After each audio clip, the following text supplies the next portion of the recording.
on something. There's been a lot of misinformation about the quality of Dexcool antifreeze. Now let's be very clear on this. The problems with Dexcool occur when you contaminate Dexcool with water that has minerals in it. The minerals react with the organic compounds in the Dexcool, creating the sludge. That's the biggest problem with Dexcool. That's why, if you're going to change your antifreeze, your timing is right, 5 years or 100,000 miles. Timing is very good. The key thing is, what do you mix it with? Okay, Dexcool works the best when it is an exact 50-50 mix between coolant and water. But make sure to use distilled water.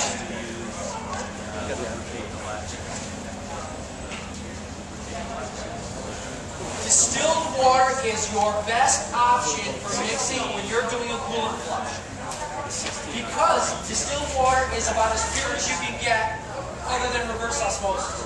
But distilled water will remove the mineral content.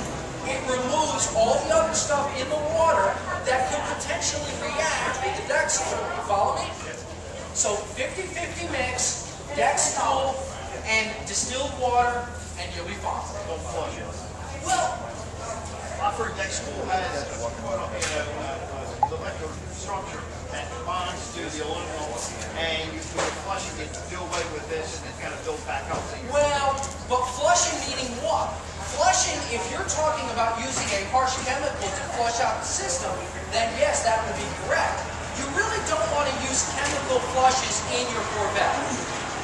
Twofold reason. Number one, sometimes they're too aggressive. And sometimes you can't get it all out. So I prefer, it's a coolant exchange. What I do is, on 6th generation Corvette, you have coolant block plugs. So what I do is I pop the block plugs, drain the block out, and then I'll fill it back up with water, and I'll run it for 15-20 minutes, and then I'll drain the block and drain the radiator. And usually that's good. You won't drain your heater core, but that's usually less than 2 cups of water. Then what I'll do is, the key thing with Corvette in filling a cooling system after flush is how you fill it. The best way to fill your cooling system is, you know that upper radiator hose that comes out and it's right on top, you can see it plain as day? Well, you disconnect that and you fill the block right through that water pump pipe, right there. That's where you fill it. You put your funnel right on it and fill it up that way. That way you don't get air bubbles in your engine and potentially an overheating condition. Fill in through that upper water pump pipe and you'll never have a problem. Okay? And leave the radiator surge tank cap off so that all the air bleeds out through the surge tank. A fair price is kind of a subjective judgment. Cost for coolant flush sometimes will go $199. Sometimes it'll be $200, more, I don't know. What I will tell you is find a technician you trust. Explain to them what you want. Even, I've had customers bring me the distilled water. That's fine with me. That's the best way to do it. And then say, hey, listen, here's the distilled water, mix it with the Dexcool, have at it. A lot of dealerships now use a machine that they attach to the upper radiator hose. And that does the coolant exchange through the machine. Certainly acceptable. So it's really a judgment on yourself as to whether you want to pay someone to do it or not. You know, but find yourself a reputable technician that you trust to do that process. Different designs of cabin filter. There is a CF131 and a CF131C. Now, here's the ironic part about this. The CF131 is the standard paper air element that is installed in every Corvette. It's paper, and really, I recommend them to be changed every 15,000 miles. Or if you drive in dusty conditions, maybe a little bit longer. It's just paper. The 131C is a carbon-activated filter, and is much more heavy-duty. The carbon-activated filter helps reduce odors entering the vehicle, and is actually less money than the paper one. These numbers are AC Delco part numbers, but they are also in your owner's manual. The filters are in your owner's manual and the part numbers are there, so reference them. I always go for the carbon activated because it's less money and it's a better filter. I don't know why that is, but it is. Fair enough? Usually I recommend that, yes.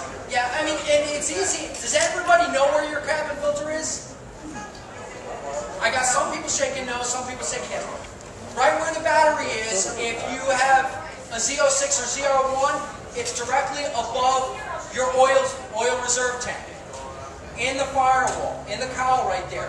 There's 3 spring clips, you pop them up, and you pull the door up and out. And your filter's right in there. Very simple. And it's actually, if you read your owner's manual will have the entire process right there. So that you can change it yourself. Okay? Okay, what else we got? We've seen it. Yeah, we got some. You probably all have telescopic steering wheels. Yes, yes, yes, yes. Okay. Here's what's going on with that. Does everybody have this?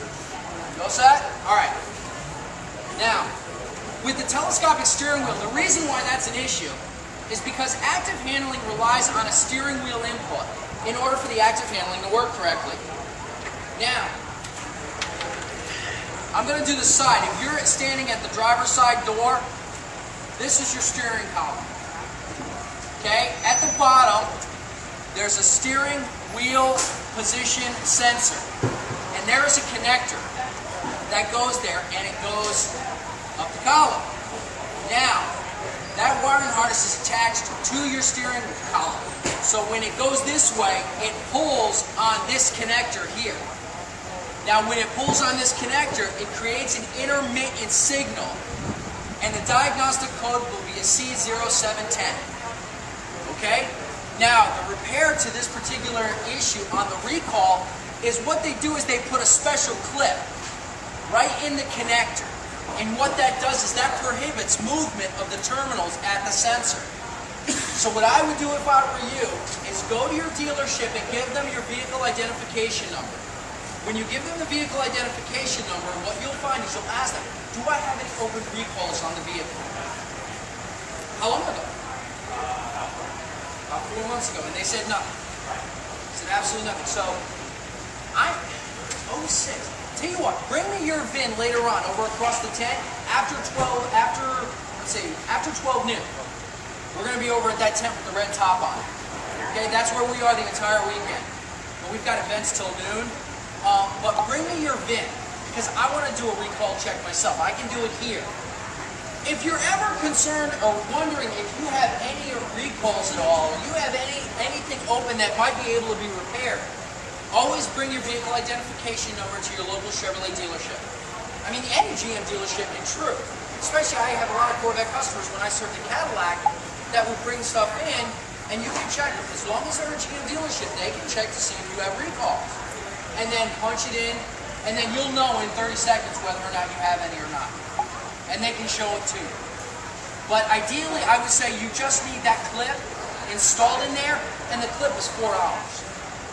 Okay, it's orange in color, and if I see you later on, I can actually give you the part number, and I'll show you where to put it. Okay, and then that way you'll be better off. Fair enough? All right.